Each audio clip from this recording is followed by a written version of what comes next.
सुकरात ने एक बात कही थी कि I can not teach anyone anything, I simply force them to think differently, think innovatively. सोचों के धारों को नए उफक पे जब इस्तवार करते हैं, सोचों को बदलते हैं, तो कहानी का स्टार्ट होता है। जिसको किसी शायर ने कहा था कि सोचों के बदलने से निकलता है नया दिन, सूरज के चमकने को सवेरा नहीं कहते। तो मैं जो छोटी छोटी आपके खिदमत में गुजारिशात कहूँगा, उसका बुनियादी मकसद ये है कि हम कैसे अपनी सोचों को बदल सकते हैं। रवायती सोच, जिसको मैं कहता हूँ लकीर का फकीर, और रवायतों के असीर पैदा करती है।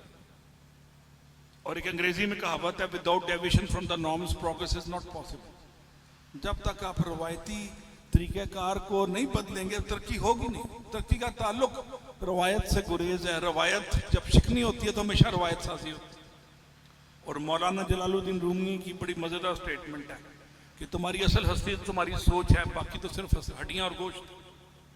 अब आप देखें, सुकरात जिसको जहर का प्याला उन बादशाहों ने पिला दिया था, किसी को उस बादशाह का नाम भी नहीं पता। और सुकरात की किताबों के बगैर दुनिया की कोई लाइब्रेरी मुकम्मल होती नहीं। किसी को कब्र भी उसकी नहीं पता, लेकिन उसकी सोच आज भी जिंदा और जवान है। और दुनिया का पहला उस्ताद था, उस्ताद मौलम अव्वल जिसे कहते हैं, वो सुकरात था। और उसकी एक स्टेटमेंट है कि I know one thing that I do not know anything. मुझे एक चीज पता है कि मुझे कुछ नहीं पता।